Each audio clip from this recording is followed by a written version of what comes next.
Well నాకు అంధగాడు అన్న cinema title వినగానే నేను చాలా సర్ప్రైజ్ అయ్యాను. Because Raj is very very good friend of mine. నాకు పోస్టర్ చూపించాడు. అంధగాడు ఏంటి అంటే మనం తెలుగు పోగొట్టుకోకూడదు కదా, అంత హ్యాండ్సమ్ గా అంత బ్యూటిఫుల్ గా ఉన్నాడా అని అనుకున్నాను రాజ్ని. బట్ తనతో అర్థమైంది అందగాడు అంటే బ్యూటీ కాదండి, అందగాడు అంటే అంధగాడు. అండ్ బేసిక్లీ తనకి కనబడదు. So this is a very very very funny and crazy concept. ఎందుకంటే ఇందుకు ముందు మనం ట్రైలర్ చూసాము. The theatrical trailer is fantastic guys and big round of applause to the whole team. And నేను అంటే ఫన్ మూవీ ఎక్స్పెక్ట్ చేశాను రాజ్ నుంచి, but ఆ ఫన్ తో పాటు యాక్షన్ కూడా లేకున్నట్టున్నాను సినిమాలో. And it's being produce by AK entertainments అండి. They always come up with hilarious entertainers and చాలా మంచి మంచి సినిమాలు చేస్తారు సార్ వాళ్ళు. అండ్ అనిల్ సుంకరా గారు యాజ్ వెల్ as కిషోర్ గారు. So first of all congratulations to all of you sir, you have a winner on hand. అలాగే నాకు తెలిసి వెలిగొండ శ్రీనివాస్ గారు, ఆయన ఇంతకు ముందు చాలా సూపర్ హిట్ కథలకి ఆయన రాశారు. అండ్ ఆయన పేరు ఒక చిన్న సైజ్ బ్రాండ్ అది. సో ఆయన కథ రాస్తున్నారంటేనే ఇట్స్ లైక్ ఆ సినిమా హిట్ అని మనకు అనిపిస్తుంది. బట్ ఈ సినిమా డైరెక్ట్ చేశారు అనగానే I think it's beautiful sir. నిజంగా మీరు ఆ విజువల్స్ కానీ మ్యూజిక్ వెనకాల ఆర్ఆర్ మన శేఖర్ చంద్ర ఇచ్చారు. So the music, the visuals, the RR is totally perfect. And నాకు తెలిసి ఒక సూపర్ ప్రొడక్ట్ ఎక్స్పెక్ట్ చేస్తున్నాం ఏకే ఎంటర్టైన్మెంట్స్ నుంచి. అండ్ నాకు తెలిసి Andhagadu will be a very very big hit again. నాకు తెలిసి రాజ్ ఇప్పుడు like non stop entertainer film చేస్తారు. సో కామెడీ కూడా బోర్డు ఉండబోతుంది ఈ ట్రైలర్ లో, నేను చూస్తుంటే అర్థమవుతుంది. So I'm looking forward. మా ఫ్యామిలీ రాజ్ ఒకటి చెప్పాలి, నా సినిమాలో వాళ్ళు చూస్తారు, బట్ నీ సినిమాలో తప్పకుండా చూస్తారు. ఎందుకంటే ఇది full on fun and full on comedy. So everybody likes to laugh, everybody likes to enjoy. So ఈ సినిమా నాకు తెలిసి, నాకు కొంచెం లైట్ కథ తెలుసు బట్ నేను కథ చెప్పను. ఈ సినిమాలో ఫన్ ఉంటుంది, ఎంటర్టైన్మెంట్ ఉంటుంది, అట్ ద సేమ్ టైం ఒక ఎమోషన్ అండ్ ఒక డిఫరెంట్ కాన్సెప్ట్ ఉంటుంది. So congratulations to the team. And even though DOP sir has done a great job అని చెప్పారు రాజశేఖర్ గారు. సో సార్ మీ గురించి చాలా గ్రేట్ థింగ్స్ విన్నాం. అండ్ ఇంకో స్పెషల్ మెన్షన్, రంద్ర గారు ఈ సినిమాలో విలన్ గా చేశారు. So he is also got to be seen and you అవుతారు. మీ డైలాగ్స్ చాలా బాగున్నాయి సార్. సో ఓవరాల్ గా such a positive feeling trailer చూస్తుంటే. అండ్ డైరెక్టర్ గారు కంగ్రాచులేషన్స్ అగైన్. అండ్ మీ నుంచి మేము సూపర్ సినిమా ఎక్స్పెక్ట్ చేస్తున్నాం. And also maybe the best debut award also this time. So మీరు డెబ్యూ చేస్తున్నారు. So like I hope you get a big big big hit. Congratulations to the team. Andhagadu అనే cinema నాకు మా director Veligonda గారు వచ్చి కథ చెప్పారండి. సో కథ చెప్తున్నప్పుడు ఫస్ట్ స్టార్ట్ చేసినప్పుడు ఒక నలుగురు ఒక అందరూ పిల్లలు అలా నడుచుకెళ్తూ ఉంటారు. అంటే ఏదో ఆర్ట్ సినిమా అని చెప్తారో అనుకున్నాం. 5 minutesకి ఎంటర్టైన్మెంట్ స్టార్ట్ అయిందండి.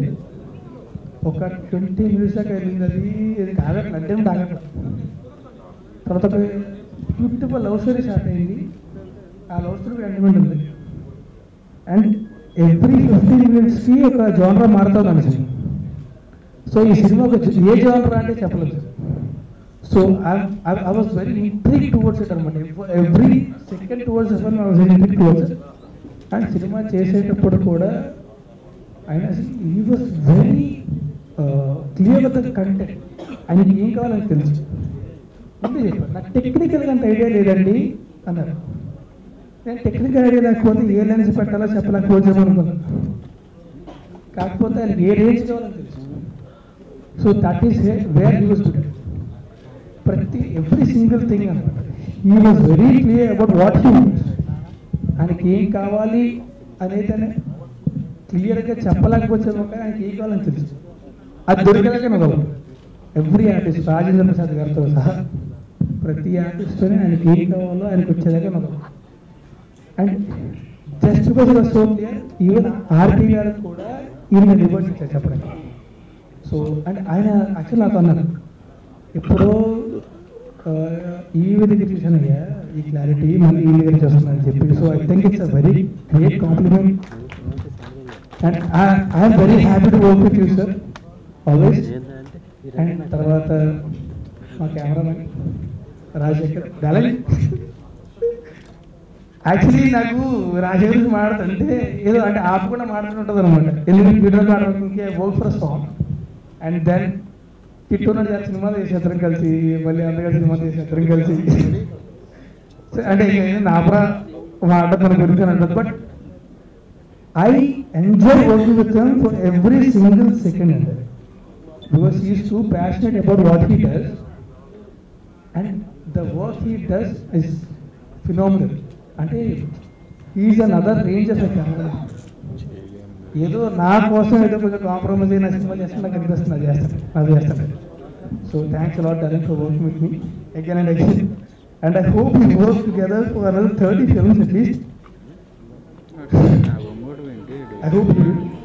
అండ్ ఇక్కడ ముఖ్యంగా మెన్షన్ చేసింది రాజేంద్ర గారి గురించి. అంటే మేము సీతముందర ఇన్స్టాల్ చేసాము, కిట్టు విద్యార్థి చేసాము, and is marriage what ever it is, like my father to what ever it is. But ఇప్పుడు మెన్షన్ చేయాల్సింది ఎందుకంటే ఓకే ఫాదర్ బ్రదర్ అనుకున్నాం సరదాగా. ఎందుకు మెన్షన్ చేయాలి అంటే he was in the industry for the last 28-20 years, whatever it is. He is the main role in this film, and the dedication he showed towards this film is something else. అంటే నాకు రేపు పొద్దున్న shooting ఉంది అంటే gym చేయడానికి బద్దగా ఈయన he used to work out every single day. He used to come there. He used to do his work perfectly చేసేవాడు. And shooting అంతా అయిపోవడం కూడా కాదు, షూటింగ్ అయిపోయిన తర్వాత డబ్బింగ్ కూడా డైరెక్టర్ నాకు ఒక అదేంటిది బేస్ కావాలి వాయిస్లో ఉంటుంది పడుకొని like what 13-14 hours I guess పడుకొని లేచి వచ్చి ఇమ్మీడియట్గా వచ్చి ఒక 2 hours డబ్బింగ్ చేసి మళ్ళీ డబ్బింగ్లో పడుకొని మళ్ళీ లేచి ఆ బేస్ కోసం పడుకొని లాగానే బేస్ వస్తుంది వాయిస్లో. ఆ base that kind of dedication నాకు తెలిసి ఎవరికి ఉండదు. ఈ తరం యాక్టర్స్లో హీరోస్ అవ్వనివ్వండి, విలన్స్ అవ్వనివ్వండి, కామెడీస్ ఎవరికి ఉండదు. He has it, and that is why he is there here with us today even after 30 years in the industry. So thank you, thanks a lot. నాకు మీరు సినిమాలో నేను చేయడానికి నేను కూడా కాదు, మీరు చేయడం మా అదృష్టం అది. So thanks lot, thank you very much. And నా ప్రొడ్యూసర్ చెప్పాలి, they are like something else అనమాట. అంటే ఒక సినిమా అంటే ఏంటో పూర్తిగా ఇచ్చేద్దాం అనమాట. ఇప్పుడు ఒక యాక్టర్ కానీ ఒక డైరెక్టర్ కానీ వీళ్ళు వాళ్ళు ఇప్పుడు నేను ఇందులో ఏదో చేశాను. అండ్ యాక్చువల్లీ అనిల్ గారు is a creative person himself. But ఈ సినిమాకి బిగినింగ్ దగ్గర నుంచి కూడా ఇప్పటిదాకా ఒక్కరోజు షూటింగ్కి రాలేదు, ఒక్కరోజు ఆయన మాట్లాడలేదు, ఏం అడగల. నాకు సినిమా స్టార్ట్ అయిన ఒక 4th డే నాకు కాల్ చేశారు, రాజ్ స్క్రిప్ట్ విన్న రోజు ఎంత ఎక్సైట్ అయ్యాను, ఈ రోజు ఎంత ఎక్సైట్ అయ్యాను. సో ఐఎమ్ వెరీ కాన్ఫిడెంట్ అని చెప్పారు. And for me personally this is అంటే ఇప్పుడు నేను ఎప్పుడు చేసిన 7th film actually. And release ముందు ఏ సినిమా మీద కూడా నేను కాన్ఫిడెంట్ లేదు. This is the most confident film I felt out before release actually. అందగాడు దీనికి వస్తే ఒకసారి యాక్సిడెంటల్గా నేను రాజ్భయ్య షూట్లో కలిసినప్పుడు నాకు జస్ట్ కాన్సెప్ట్ చెప్పాడు, ఇలా బ్లైండ్ ఇట్లా కాన్సెప్ట్ ఉంటుంది. నేను తన్ని అడగల, బికాస్ ఆల్రెడీ కమిట్ అయిపోయి ఉంటారేమో, ఎవరో మ్యూజిక్ అంటే కనుక చెప్తాడు కదా, ఆల్రెడీ సినిమా చూపిస్తామా చేశాను కదా, సో నేను సినిమా అడగల. బట్ వెళ్ళిన తర్వాత ఒక 3 రోజులు అనుకుంటా ఉన్నా ఇలాంటి ప్రాజెక్ట్ మనకు వస్తే బాగుండే. కరెక్ట్ 1 వీక్లో ఏకే ఎంటర్టైన్మెంట్స్ నుంచి కాల్ వచ్చింది, ఇలా రాజ్ తరుణ్ ఫిలిం ఇట్లా అని కాల్ చేయగానే నిజంగా గుండె డ్యాన్స్ చేయడం స్టార్ట్ చేసింది. So I feel so happy. And అలానే వెలిగొండ శ్రీనివాస్ గారు స్టోరీ చెప్పారు, స్టోరీ చెప్పింది సూపర్బ్. అండ్ ఆర్ఆర్ చేసేటప్పుడు మూవీ చూస్తే ఎక్స్ట్రాడినరీ. సో అంత కామెడీ, అంత సూపర్బ్ ఉంది film. I feel so happy అప్పుడు. అంటే ఇలాంటి ఫిలిం ఏకే ఎంటర్టైన్మెంట్స్లో చేయటం, రాజ్ తరుణ్ భయ్యకి మళ్ళీ వర్క్ చేయటం, so it's all I thank God so much. And director గారి గురించి చెప్పాలి, సాంగ్స్ విషయంలో కానీ ఆర్ఆర్ విషయంలో కానీ ఆయన సూపర్ స్టైల్, ఒకటి అంటే తెలియని ఒక స్టైల్ ఉంది ఆయనలో. సో ఆయనతో ఇంటరాక్ట్ అయ్యేటప్పుడే మనకి లోపల ఒక ట్యూన్ స్టార్ట్ అయిపోతుంది. సో ఆయన స్టోరీ చెప్పేటప్పుడు, ఆ లీడ్ చెప్పేటప్పుడు, so that type of energy అనమాట డైరెక్టర్గా. అందగాడు కథ వెలిగొండ శ్రీనివాస్ గారు చాలా సూపర్ హిట్ సినిమాలు కథలు ఇచ్చారు. ఆయన కథ చెప్పినప్పుడు ఫస్ట్ బ్లైండ్ క్యారెక్టర్ అనగానే పెద్ద ఇంట్రెస్ట్గా వెళ్ళా. ఫస్ట్ సీన్ అయిన కాడి నుంచే ఇట్స్ టోటల్ ఎంటర్టైన్మెంట్, సెంటిమెంట్. అంటే ఇన్ని ట్విస్టులు ఉన్న కథ నేను ఈ మధ్యకాలంలో వెళ్ళలేదు అసలు. సో కథ అంతా అయిపోయాక మేము అనుకున్నామంటే హీరో అన్నారంటే ఆయనే డైరెక్ట్ చేస్తే బాగుంటుందేమో అండి. ఎందుకంటే ఇది మళ్ళీ వేరే ఇంకొకళ్ళకి కథ బ్రెయిన్కి ఎక్కించుకుని దాని స్క్రీన్ మీద తేవాలంటే లేట్ అవుద్ది, వెలిగొండ అయితే బాగా వేస్తారన్నారు. ఆ తర్వాత వెలిగొండ నాకు ఈ సినిమాలో మెయిన్ వేషం ఇచ్చారు. నా కెరీర్ ఫస్ట్లో నేను తమిళ్లో చేశారు పురుషలక్షణం అని. అది ఇప్పటికీ నాకు గుర్తుండిపోయే క్యారెక్టర్. ఆ తర్వాత దానికన్నా మంచి క్యారెక్టర్ ఇందులో కొంచెం గడ్డం పెంచి తెస్తున్నారు. ఫస్ట్ టైం నేను గడ్డం పెంచా విత్ పెప్పర్ అండ్ సాల్ట్. ఇది స్క్రీన్ మీద నన్ను చూసుకుని నాకే ఆశ్చర్యం వేసింది, చాలా బాగా వచ్చింది. రాజశేఖర్ గారు షార్ట్స్ అన్ని చాలా బిల్డప్ షార్ట్స్ చాలా బాగా చేశారు. దానికి అనుగుణంగా శేఖర్ చంద్ర గారు విలన్ బ్యాక్గ్రౌండ్ మ్యూజిక్ అది చూసి నేనే నమ్మలేకపోయాను. నేను స్క్రీన్ మీద నేను డైరెక్ట్ వెలిగొండ గారి జీవితాంతం రుణపడి ఉంటా. నా కెరీర్ ఆఫ్టర్ అందగాడు బిఫోర్ అందగాడులా ఉంటుంది ఈ సినిమా తర్వాత. Thank you very much Veligonda, Rajasekhar గారు అండ్ మ్యూజిక్ డైరెక్టర్. ముఖ్యంగా ఈ వేషం ఏటని ఒప్పుకున్న హీరో గారికి, ఈ వేషం డైరెక్టర్ చెప్పుకొని ఒప్పుకున్న ప్రొడ్యూసర్లకి అందరికీ నా హృదయపూర్వక ధన్యవాదాలు తెలుపుకుంటూ, ఈ cinema June first week release చేద్దాం అనుకుంటున్నామండి. సెన్సార్ అయిపోగానే డేట్ అనౌన్స్ చేస్తారు. జూన్ ఫస్ట్ వీక్ రిలీజ్ ఉంటుంది. సరదాగా కథ చెప్తానని చెప్పాను. వెంటనే తను ఫోన్ చేసి వెంటనే వినాయక్ గారు నేను అన్నారు. వినాయక్ గారు అదిరిపోయింది అన్నారు.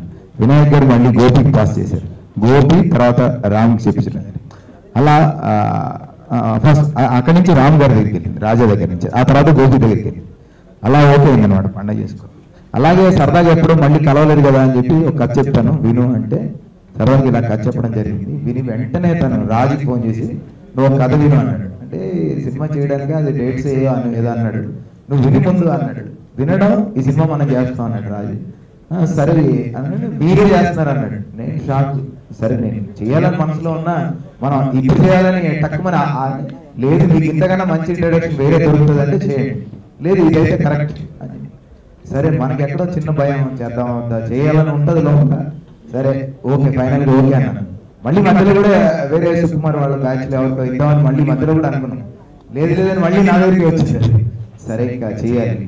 ఇప్పుడు అందరికీ ఉన్నట్టుగానే నాకు చిన్న కన్ఫ్యూజన్ ఉంటుంది. రైటర్గా వచ్చింది కాబట్టి నేను అలా తీస్తాను ఎలా తీస్తాను అంటే అది 100% తప్పు. ఎందుకంటే ఆ లుక్ రైట్ సైడ్ ఉంటుంది, లెఫ్ట్ సైడ్ ఉంటుంది, ఇలాంటి ప్రాబ్లమ్స్ వస్తుంటాయి. ఒక్కోసారి సజెషన్ షార్ట్ మర్చిపోతాం, ఇలాంటి ఏ ఉంటాయి. టోటల్గా విజువల్ మైండ్లో ఉన్నా కూడా చిన్న చిన్న ప్రాబ్లమ్స్ ఉంటాయి. ఎలాంటి ప్రాబ్లం నేను ఫేస్ చేయకుండా ఈ సినిమా చేశాను. అత్యంత ఫాస్ట్గా చేసాం. అది కూడా దానికి కారణం నా టీం. సో ఇప్పుడు నేను వాళ్ళ గురించి ఒక్కొక్క గురించి చెప్పుకుంటూ పోతే టైం సరిపోదు. నా టీం వల్లే నేను అంత ఈజీగా చేయగలిగాను. ఆ టీం అలా సెట్ అయింది. నాకు ఇలాంటి టీం ఇచ్చినందుకు ముందు అనిల్ గారికి, మా కిషోర్ గారికి థ్యాంక్స్. సో ప్రొడ్యూసర్స్ గురించి చెప్పాలంటే ప్రొడ్యూసర్స్ కూడా ఒక 2-3 ప్రొడ్యూసర్స్ చెప్పి వాళ్ళ క్వాలిటీ ఏంటి అని చెప్పుకుంటూ వచ్చారు. నీ ఇష్టం ముగ్గురులో ఎవరినైనా తీసుకుంటాను. నేను అనిల్ గారు అయితే బెటర్ అనుకున్నాను. సరే అని చెప్పి అనిల్ గారు నేను చెప్తున్నాను, ఈ రోజు వరకు సినిమా అయిపోయిన తర్వాత మళ్ళీ సినిమా మొత్తం తీయమన్నా తీస్తాడు అనిల్ గారు. అలాంటి వ్యక్తి. సో ఈ సినిమా మా అదృష్టం ఏంటంటే రీషూట్ ఏం చేద్దామన్నా తరగలేదు. నేను ఈ సీన్ చేద్దామని అనే లోపల లేదు ఆ సీన్ చాలా బాగుందని ఒకళ్ళు, నేను రాజ్ బాగుందనే లోపల మళ్ళీ నేను బాగాలేదు ఈ సీన్ కొంచెం చేద్దామా అంటే లేదు బాగుందని తను. ఇలా కొట్టుకున్నా తప్ప ఒక సీన్ అన్న మాకు రీషూట్ చేయడానికి ఛాన్స్ దొరకలేదు. సో అలా సెట్ అయింది. ఒక్కొక్కరి గురించి చెప్పాలంటే మ్యూజిక్ డైరెక్టర్ నాకు శేఖర్ చంద్ర గురించి ఒక పాయింట్ నాకు దొరికింది, అన్ని చెప్పేసాడు రాజు. ఒకే ఒక పాయింట్ దొరికింది అనుకున్నాను. ఆ పాయింట్ ఏంటంటే ఎప్పుడు ఫోన్ చేయండి, అర్ధరాత్రి 1 గంట చేయండి తను పలుకుతాడు. అంత బిజీ మ్యూజిక్ డైరెక్టర్ ఈ 3 నెలల టైంలో 4 నెలల టైంలో ఒక్క కాల్ కూడా ఎత్తకుండా ఉండలేదు. సో నేను అది మాత్రం గర్వంగా చెప్తున్నాను. సో అలా ప్యాషన్ ఉన్న వ్యక్తి గ్యారెంటీగా ఒక రేంజ్కి వస్తాడు. ఇప్పుడే ఆల్రెడీ ఎదుగుతున్నాడు చాలా పైకి. సో చాలా పైకి వస్తాడు. సినిమాను ప్రేమించేవాడు కనుకనే అలాంటి మెంటాలిటీతో ఉన్నాడు. సో థ్యాంక్ యూ సార్ మీలాంటి మ్యూజిక్ డైరెక్టర్ దొరికినందుకు. అలాగే రాజేంద్రని కథ రాసేటప్పుడు నేను విలన్గా అనుకోలేదు. రాజాతో మాట్లాడుతున్నాను మధ్యలో ఒక సినిమా చూస్తున్నాను. ఎవరు విలను ఆ విలన్ పెడతాం అది పెడతాం. ఫైనల్ ఎక్కడో నాకు తక్కువ క్లిక్ అయింది. అది భగవంతుడే ఇచ్చేసాను. ఎవరినో ఎక్కడి నుంచో ఏదో లాంగ్వేజ్ తెచ్చుకునే బదులు మనం రాజా అయితే బెటర్ అనిపించింది. వెంటనే రాజాకి మాట్లాడి ఇలా చేస్తున్నావు, నువ్వు గడ్డం కావాలి, పెద్ద గడ్డం పెంచాలి. ఆ మధ్యలో రాజా కోసమే కొద్ది రోజులు ఆపాం, గడ్డ పెంచడం కోసం. తను కూడా ఎన్నో సినిమాలు వదిలేశాడు. ఈ రోజు సినిమా చూసిన తర్వాత రాజా విలన మెయిన్ విలన్ ఎందుకు అన్న వాళ్ళు ఈ రోజు అసలు షాక్ అయిపోయి మాట్లాడలేదు, తన గురించే మాట్లాడుతున్నారు. సో థ్యాంక్ యూ రాజా, దానికోసం అంత ప్యాషన్ గా తను కష్టపడ్డాడు. సో అలాగే నా టీము రాజశేఖర్ రాజశేఖర్ చెప్పాలంటే తను ఆల్రెడీ నేను కొత్త, రాజశేఖర్ ఆల్రెడీ చాలా సినిమాలు చేశాడు, ఆర్యా 2 లాంటి మంచి మంచి సినిమాలకి ఫోటోగ్రఫీ చేశాడు. డార్లింగ్ ఇలా కావాలంటే ఇది బాగుంటుంది అంటే అది బాగుంటుంది అది పెట్టు, నాకు ఇలా కూడా కావాలంటే ఓకే డార్లింగ్ అని చెప్పి టప టప టప టప ద ఫాస్ట్ వర్క్ అనమాట. లైటింగ్ కానీ మీరు అన్ని కానీ చూడండి కొత్తగా ఉంటాయి సినిమాకి. నేను అంటే ఒక్కోసారి ఏమవుతుందంటే కొత్త డైరెక్టర్ కి విజువల్ ఉంటుంది కానీ షార్ట్ తెలియదు, అది అర్థం చేసుకోవడం చాలా కష్టం కెమెరామెన్. సో ఇవన్నీ అర్థం చేసుకుంటూ నాకు కావాల్సిన ఫీల్ తీసుకురావడానికి చాలా కష్టపడ్డాడు. So darling thank you very much. So best photographer తప్పకుండా తను ఒక రేంజ్కి వస్తాడు. ఇప్పుడే చాలా మంచి సినిమాలు చేశాడు, ఇంకా పెద్ద సినిమాలకు వస్తాడని రావాలని కూడా మనస్ఫూర్తిగా కోరుకుంటున్నాను. ఇప్పుడు చాలా గురించి ఒక్కొక్క సాయి గురించి వీళ్ళందరి గురించి ఒక్కొక్కరి గురించి నేను ఒక్కొక్క అరగంట చెప్పాలి. ఈసారి నెక్స్ట్ ఫంక్షన్ కి నేనే మైక్ ముందు తీసుకుంటాను, రాజు ఇవ్వను. So thank you very much అండి. నా టీం అందరికి ఎవరైనా మర్చిపోయవచ్చు, సో ఏమైనా మర్చిపోతే ఏమనుకోకండి. థ్యాంక్ యూ వెరీ మచ్ ఈ అవకాశాన్ని ఇచ్చినందుకు. అనిల్ గారికి 24 గంటలు కష్టపడుతూ సినిమా గురించి ఆలోచించే కిషోర్ గారికి థ్యాంక్ యూ వెరీ మచ్.